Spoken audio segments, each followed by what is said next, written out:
कीजिए, गौर फरमाइए। आप इस्लाह मुआशरा की महफिल में बैठे हो, अल्लाह करे मेरी ये बात, मैं तो कोई मुकर्रिर आदमी नहीं, टूटे फूटे जुमले मेरे हैं, लेकिन मैं अल्लाह करे ये मेरी बात आपके दिल में उतर जाए। अगर आप इस्लाह मुआशरा के मुतालिक सोच के आए कि मैं आपके सामने वो बात करूं जो आप सुन चुके, तो मेरी गुजारिश है कि ये बहुत अहम, बल्कि मैं सोच रहा हूं कि ये जलसा करने वालों के खुलूस की बरकत है कि मेरी जबान पे अल्लाह ने ये उन्वान जारी किया। ये उन्वान बहुत कीमती, जन्नती बन जाओगे अगर दिल साफ कर लो। अल्लाह का वली बनने के लिए गारों में बैठकर हक हू करना जरूरी नहीं है, अल्लाह का वली बनने के लिए दिल साफ करना जरूरी। दिल साफ करो। आज हमारे दिल साफ नहीं। किसी की शादी होती है तो हम तमन्ना करते हैं कि बारिश आ जाए तो इसका प्रोग्राम खराब हो जाए, बल्कि किसी का जलसा होता है तो भी हम तमन्ना करते हैं कि वो पब्लिक ना पहुंचे तो उसका जलसा खराब। अरे तू कैसा आशिक रसूल है, बता। और तू झूठा मुनाफिक है कि तू नबी की महफिल को खराब करना चाह रहा है। नबी की, यहाँ किसी ने ऐसा किया नहीं है, लेकिन मैं एक जनरल बात कर रहा हूँ। अरे मेरे यार का जिक्र दुश्मन भी करे तो मुझे झूमना चाहिए। अरे मेरा दुश्मन है लेकिन मेरे यार का जिक्र तो कर, मेरे महबूब का तो जिक्र कर रहा है। मेरे भाई दिल साफ करके देखो। एक बात बताऊं, ये जो हार्ट अटैक की बीमारियां हैं, यानी आप लोग कभी कभी ना बहुत गलत मतलब लेते हो। हर हार्ट अटैक का मरीज जो वो गंदे दिन वाला नहीं होता, लेकिन मैं आपको बता रहा हूं हमेशा हुक्म अक्सरियत पे लगता है, चंद लोग उससे बाहर होते, खारिज होते हैं। हाँ, ये जो हार्ट अटैक की बीमारियां जरा चेक करो तो कितने साल से, क्या 100 साल पहले 200 साल पहले लोगों को इतने अटैक आते थे क्या? वजह, वो लोग अनपढ़ थे, जाहिल थे, दीन धर्म की बहुत मालूमात नहीं थी, मगर वो साफ दिल लोग थे। अपने पुराने बुड्ढों को, दादा परदादाओं को उठा करके उनकी जिंदगी देखो, वो साफ दिल लोग, वो किसी का बुरा नहीं चाहते थे। हमसे इल्म उनके पास कम रहा हो, अगरचे उनके पास इल्म, लेकिन उनके दिल साफ, उनकी तरबियत सही थी। आज हमारे पास इल्म है, नमाजें हैं, वज़ाइफ खूब कर रहे हैं, वज़ाइफ की कोई बरकत नहीं मिल रही। क्यों? क्योंकि दिल साफ नहीं। पहले दिल साफ होना चाहिए। और दिल में बुग़्ज़ और कीना रखने से हम किसी को नुकसान नहीं पहुंचा सकते, हम अपने आप को नुकसान पहुंचा। यानी ये जो दिल की बीमारी ना, हार्ट अटैक हमको हो रहा है या और भी बीमारियां हमको हो रही है, ब्लड प्रेशर हो रहा है, इसमें कहीं ना कहीं हम लोगों का बुरा सोचते हैं, हम लोगों के लिए बुग़्ज़ कीना रखते हैं, इसलिए ये सब बीमारियां हैं। अगर आप अपना दिल साफ रखो सबके लिए, आपको कोई बीमारी नहीं लगेगी इंशाल्लाह। ये सब बीमारियां, ये जो सब बीमारियां हैं, ये कहीं ना कहीं दिल में बुग़्ज़ और कीने की वजह से है। क्योंकि हम देखिए, हमारे दिल में किसी के लिए बुग़्ज़ और कीना है तो हम उसी के बारे में सोचते रहते हैं। और डॉक्टरों से पूछो, जो माहिर डॉक्टर हैं, वो कहते हैं सोचने से बड़ी कोई बीमारी हो ही नहीं सकती। सारी बीमारियों की वजह ये सोचना है। जब आप दूसरों के बारे में सोचना ही छोड़ दोगे, भाई जब आपके दिलो दिमाग में कोई रहेगा ही नहीं, मेरा कोई दुश्मन ही नहीं है, जब कोई दुश्मनी नहीं है तो मैं उसके बारे में नेगेटिव नहीं सोचूंगा। अगर सब मेरे महबूब है तो मैं उसके बारे में पॉजिटिव सोचूंगा, मुस्बत सोचूंगा। तो जब मुस्बत सोचूंगा तो मेरी सेहत पे कोई मनफी असर, नेगेटिव असर नहीं पड़ेगा। तो अच्छे और खुश रहने का सबसे बड़ा नुस्खा ये है कि आप अपने दिलो दिमाग से सबकी दुश्मनी निकाल दो। कोई आपका दुश्मन नहीं है। अब आप सोचेंगे भाई मैंने तो निकाल दिया, लोग मेरे बारे में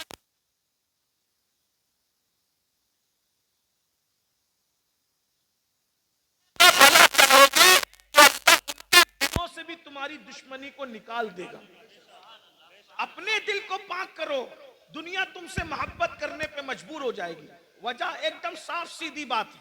हजरत उमर के हाथ में पत्थर है, रसूलुल्लाह के लबों पर दुआ है। उमर के हाथ में तलवार है, रसूलुल्लाह के लबों पे दुआ है। उमर नफरत कर रहे हैं, रसूलुल्लाह मोहब्बत कर रहे हैं। आपने देखा तलवार लाने वाला जो कत्ल करने चला था वो हार गया, और दुआएं करने वाला, मोहब्बत करने वाला जीत गया। तलवार लाने वाला गुलाम बन गया, दुआ करने वाले को आका मानने पे मजबूर हो। सुभान अल्लाह। नारे तकबीर, नारे रिसालत। उलमाए अहले सुन्नत हजरत सैयद अमीनुल कादरी साहब क़िबला, नारे तकबीर, नारे रिसालत। जब भी नफरतों की और मोहब्बतों की जंग होती है, नफरतें हार जाती है, मोहब्बतें जीत जाती है। कोई हमें गाली दे, हम न दे। खाने से पहले नमक चखना सुन्नत है, पगड़ी मामा बांधना सुन्नत है, तो गाली सुनकर दुआ देना ये भी तो सुन्नत है। इस सुन्नत पर हम कब लोग ये बुजदिली है। मैं एक बात बताऊं, लोग ये बुजदिल, मैंने कहा अल्लाह को राजी करने के लिए बुजदिल बनना अच्छा है? हमें वो बहादुरी नहीं चाहिए जो अल्लाह को नाराज करके मिले। ठीक है, कोई बुजदिल कहता है तो कहता रहे। एक बात याद रखना, अगर गाली सुनकर तुमने सब्र कर लिया तो बदला अल्लाह लेगा। हाँ, मैं सजा दूंगा अपनी ताकत के मुताबिक, अल्लाह सजा देगा अपनी शान के मुताबिक। ये बात याद रखना। आप क्या समझते हो, अल्लाह अल्लाह है। वो मुसलमान बनो जो रसूलुल्लाह बनाने आए थे।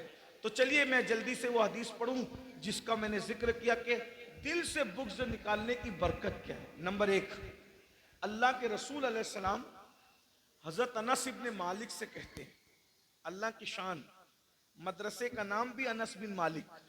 अल्लाह सुभान अल्लाह सुभान अब अल्लाह। जो जिक्र आ रहा है वो भी अनस बिन मालिक, उन्हीं के नाम पे। ये अनस बिन मालिक कौन है? ये वो खुशनसीब हस्ती है जिनको बचपने से रसूलुल्लाह की सोहबत नसीब हो गई थी। सुभान अल्लाह सुभान अल्लाह। नन्हे से बच्चे थे, नन्हे से बच्चे थे, बाप का इंतकाल हो गया, माँ ने जब दूसरा निकाह कर लिया तो इनको रसूलुल्लाह की खिदमत में रखा और ये बचपने से हुजूर की खिदमत, हुजूर के खादिम थे ये अनस इब्न मालिक। हमें तो अपने बुजुर्गों के बारे में भी कुछ पता नहीं, कुछ नहीं मालूम है। हमने चंद लोगों को इतना अपने वजूद पे सवार कर लिया है कि हम उनके अलावा दूसरों से कुछ तारुफ करना ही नहीं चाहते।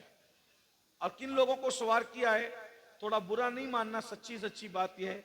हाँ, क्रिकेटर दिमाग पे सवार है, हीरो दिमाग पे सवार है, नचनिया दिमाग पे सवार है, और हम अपने बुजुर्गों से दूर हो गए, है ना। दौलत का भूत सवार है, गुनाहों का भूत सवार है। ये हस्तियां हैं जिनके नाम लेने से खुदा को प्यार आता है हम पे, जिनका जिक्र करने से खुदा की रहमतों का नुज़ूल होता है, जिनका नाम लेने की बरकत से हमारे गुनाह माफ होते हैं। ये हुजूर के सहाबा हैं।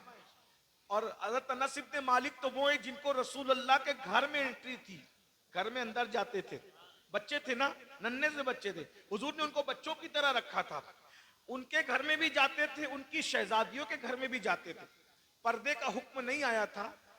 एक दिन हज़रत अनस इब्न मालिक को रसूलुल्लाह ने फरमाया कि जाओ उस्मान और रुकैया के घर ये सामान, रुकैया सरकार रुकैया हुजूर की शहजादी है, सैयदा फातिमा की बड़ी बहन है, हज़रत उस्मान गनी के निकाह में थी, कल ले जाओ इस सामान पहुंचाओ।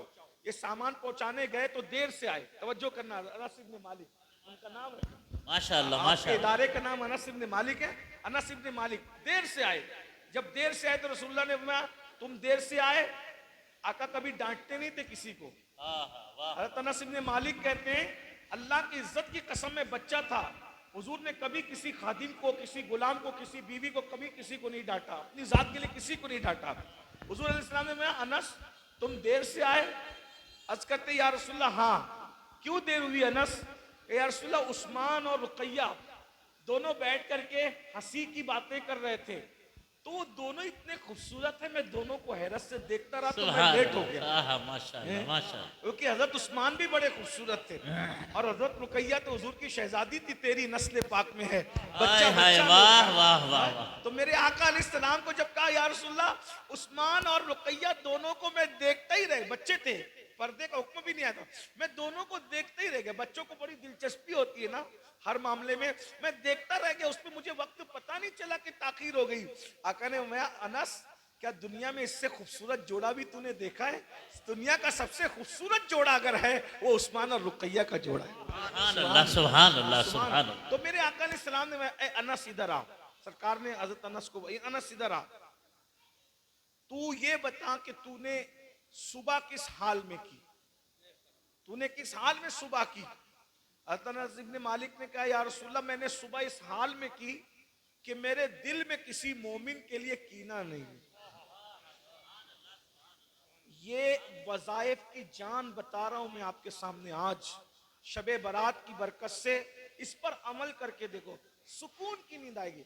अगर आप ब्लड प्रेशर की गोली लेते हैं, इंशाअल्लाह वो गोली छूट जाएगी। अगर आप नींद की गोली लेते हैं, नींद की गोली छूट जाएगी। मैं सही कह रहा हूं आपको। सारा बड़ा मसला ये कि हम सब बन गए, वो मोमिन नहीं बने जो हुजूर बनाने हैं। वो मोमिन बन के देखिए, आपको रेत पे भी नींद आएगी, आपको धूप में भी नींद आएगी, आपको नरम गद्दों की जरूरत नहीं पड़ेगी। मसला ये है, खाते अपनी कमाई का है तो में दूसरों की लगे रहते हैं, खाते अपनी कमाई का है, दूसरों के टेंशन पालते रहते हैं। ये सब दिल से निकालो, दिल में अल्लाह को बसाओ, अल्लाह के रसूल को बसाओ, सबको बाहर करो। हजरत राबिया बसरी से किसी ने पूछा, राबिया तवज्जो करना, राबिया तू अल्लाह की इतनी इबादत करती है, शैतान तुझे बहुत सताता होगा। राबिया ने हंस के कहा, मुझे यार की यारी से फुर्सत नहीं मिलती, मैं दुश्मन के लिए टाइम कहां से लाऊं? मेरे पास टाइम वाह ही वाह, नहीं, क्या बात है, वाह मेरे वाह, क्या पास बात। दुश्मनी करने के लिए टाइम ही नहीं है, क्योंकि मेरा यार इतना बड़ा है कि पूरा वक्त मुझे यार के जिक्र में गुजर जाता है, कम पड़ता है। अरे अल्लाह का महबूब हमारा यार है, हम उनके गुलाम हैं। इतना अजीम यार अल्लाह ने अता फरमाया है, उनका जिक्र करते करते जिंदगियां खत्म हो जाएगी, मगर उनके औसाफ का एक चैप्टर भी पूरा ना होगा।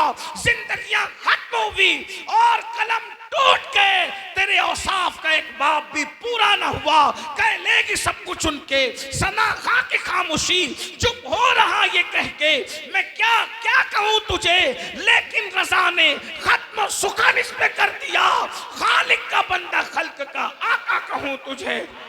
नारे तकबीर, अरे जोर से कहो भाई, नारे तकबीर, नारे रिसालत, नारे रिसालत, उलमाए अहले सुन्नत, माशाअल्लाह माशाअल्लाह। हमारे पास टाइम ही नहीं है भाई, किसी लीडर की बुराई करें, किसी मौलाना की बुराई करें, किसी डॉक्टर की बुराई करें, हमारे लिए क्या? हमारा यार इतना बड़ा है, उनकी जुल्फ का जिक्र करें तो जिंदगी खत्म हो जाए। जुल्फ के औसाफ है। अगर आप आला हजरत का नाम सुनते हैं तो बताओ, आला हजरत नबी की जुल्फों को कैसे बयान करते हैं? महबूब हमारा महबूब है, एक बात पे पूरी जिंदगी खत्म हो जाए। कैसा महबूब? कहते हैं बज़्मे सनाए जुल्फ में, ये इमाम अहमद रज़ा नबी की जुल्फे कैसे कहते हैं, बज़्मे सनाए जुल्फ में मेरी अरूसे फिक्र को सारी बहार हश्ते खुल्द छोटा सा इत्रदान है। मतलब क्या है? कहते हैं कि कोई जलसा हो, सुन ले, कोई जलसा हो और उसमें उन्वान हो नबी की जुल्फों की खुशबू। क्या उन्वान हो? नबी की जुल्फों की खुशबू। क्या है जरा मैं भी अर्ज करूं, मेरे नबी की जुल्फों की खुशबू से जमीनें भी महक रही है और अर्श भी महक रहा है। कहां खोले हैं गेसू यार ने, खुशबू कहां तक है? सुभान अल्लाह। लेकिन आला हजरत, फिर आला हजरत क्या कह रहे हैं कि नबी की जुल्फों की खुशबू का टॉपिक हो और जलसा हो, और मुकर्रिर कौन हो? बयान करने वाला अहमद रजा। ये टॉपिक किसको मिले? अहमद रजा को। जलसा कौन सा हो? नबी की जुल्फों की खुशबू। तो अब मैं बयान करने, आलत कहते हैं मैं बयान करने बैठूंगा तो नबी की खुशबू में क्या बयान करूंगा? तो कहते हैं जब मैं नबी की जुल्फों की खुशबू बयान करने बैठूं तो मेरी फिक्र, भाई फिक्र जब दिमाग में आती है तो दिल में आती है, दिल में आती है तो जबान पे आती है।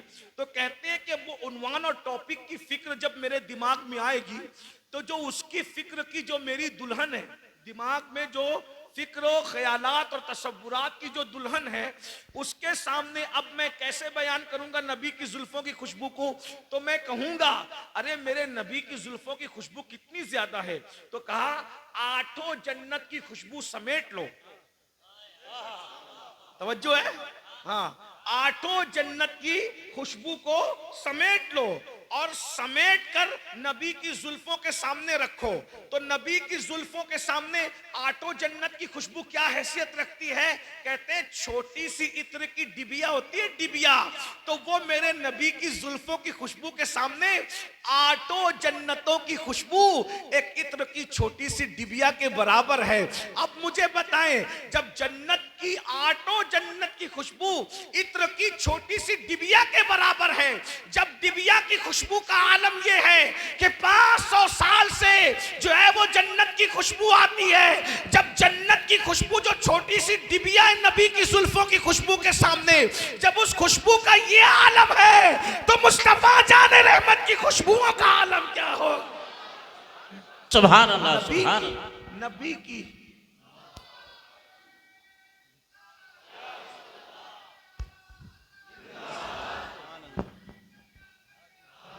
बज़्म सनाए जुल्फ में, शेर सुनने, बज़्म सनाए जुल्फ में मेरी अरूसे फिक्र को सारी बहार हश्ते खुल्द छोटा सा इत्रदान है। ये नबी की शान इतनी बड़ी है, वही बोलते बोलते मर जाओगे ना, जिंदगी खत्म। क्यों किसी का पे डिस्कस करते हैं? अब कोई छेड़े वो छोड़ यार, इतना कौन अहम है? नबी से ज्यादा कोई अहम है? और क्यों इसके उसके में लगे रहते हो? तो बात चले खत्म करते हैं कि क्या मेरे आका फरमाते हैं, ए अनस तुमने सुबह किस हाल में की? अस की या रसूलल्लाह इस हाल में की कि मेरे दिल में किसी मोमिन के लिए कीना नहीं है। तो मेरे आका अलैहिस्सलाम फरमाते, ए अनस गौर से सुन, अब तवज्जो, गौर से सुन, ये मेरी सुन्नत है। हम हुजूर की सुन्नतों की बहुत बात करते हैं, अब सुनना, आका फरमाते ये मेरी सुन्नत है कि तेरे दिल में किसी मोमिन के लिए कीना ना हो। अब सुनिए, ये मेरी बहनों की खास तवज्जो, देवरानी से नहीं जमती, जिठानी से नहीं जमती, इससे नहीं जमती, औरतों की बहुत कम लोगों से जमती है, बल्कि उनकी तो शौहर से भी कभी कभी नहीं जमती। ऐसे मत करो, अपने दिल को मोहब्बत वाला रखो, प्यार वाला। याद रखना, आप कहती हैं मैं मोहब्बत करूंगी तो मेरी सास लड़ती है, मैंने कहा गलत, तुम मोहब्बत करो, एक न एक दिन तुम्हारे दुश्मन तुमसे मोहब्बत करने पे मजबूर हो जाए। ये इस फलसफे पर अमल करके तो देखो ना। इस फलसफे, कांटे के मुकाबले में कभी कांटे मत बिछाओ, पूरी दुनिया कांटों से भर जाए। काटने की बात मत करो, जोड़ने की बात करो। बाबा फरीदुद्दीन गंज शकर के पास उनका कोई मुरीद कैंची लेकर आया, मुर्शिद ये तोहफा कबूल करे। अरे बेटा तुझे कैंची बनाना आती, सुई बनाना नहीं आती? हम सूफी लोग हैं, अल्लाह वाले लोग हैं, हमारे पास कैंची न लाया करो, सुई धागा लाया करो, क्योंकि कैंची एक को दो कर देती है और सुई धागा दो को एक कर देता है। हम एक को दो करने वाले नहीं हैं, दो को एक करने वाले। नबी मिलाने आए थे और हम नफरतें बांटते हैं, भाई भाई में नफरत, बहन भाई में नफरत, ये सब अच्छी चीज नहीं, तुम्हारी बातें भी कबूल नहीं है। तो आका ने क्या फरमाया, ए अनस ये मेरी सुन्नत है कि किसी मोमिन के लिए तेरे दिल में कीना ना हो। अब क्या फरमाते हैं, अब आका जो मेरी इस सुन्नत पर अमल करेगा